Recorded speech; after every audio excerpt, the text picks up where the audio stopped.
Alright, so this is day 2.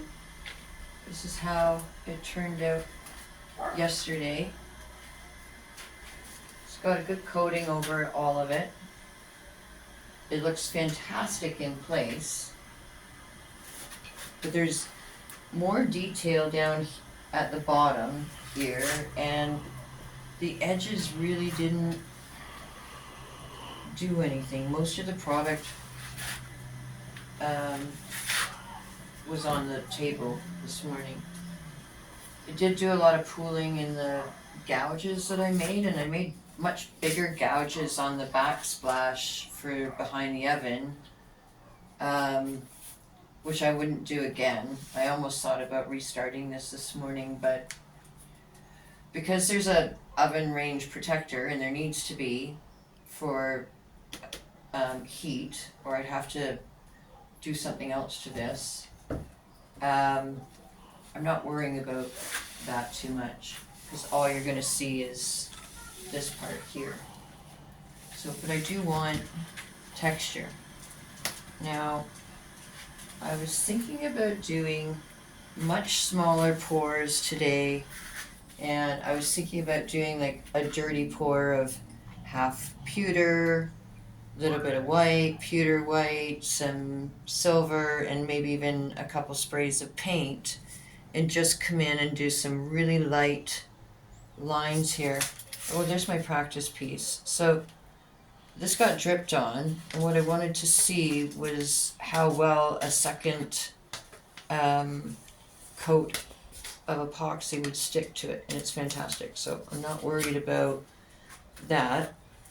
And I was just going to do really light veins and hit them with the heat gun, and then leave them alone for, a good 4 or 5 hours before maybe coming in and doing something else. Anyways, that was one plan. Probably not 4 or 5 hours actually either. I think I would wait like 15-20 minutes in between and let them settle before hitting them again.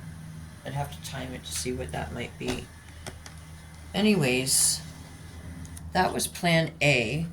And while I was thinking that through, my other thought was installing this now, and so my next layer of colors, I can do veins that will go right down the backsplash and right onto the countertop with sort of look like one big fitted piece. So I took this inside and took a look at it. Stay tuned, I'll show you what I'm talking about. Maybe you can tune in and let me think. Tell me what you think of plan A and plan B. Alright, so I brought it in here and thought about the idea of doing that, because I want to recover this.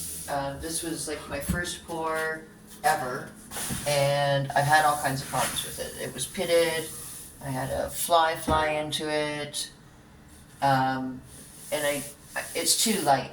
It needs to be darker.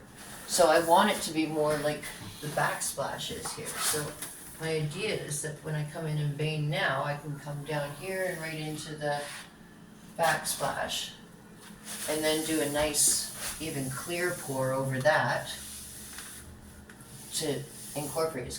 There's going to be no seams, and now I can fit that perfectly and fill it, and you'll never have a seam there either, because you can see it's pretty crap. It needs sanding down. I got a lot of epoxy on it. So I'm going to go ahead and sand that down, prep this for pouring, and stay tuned.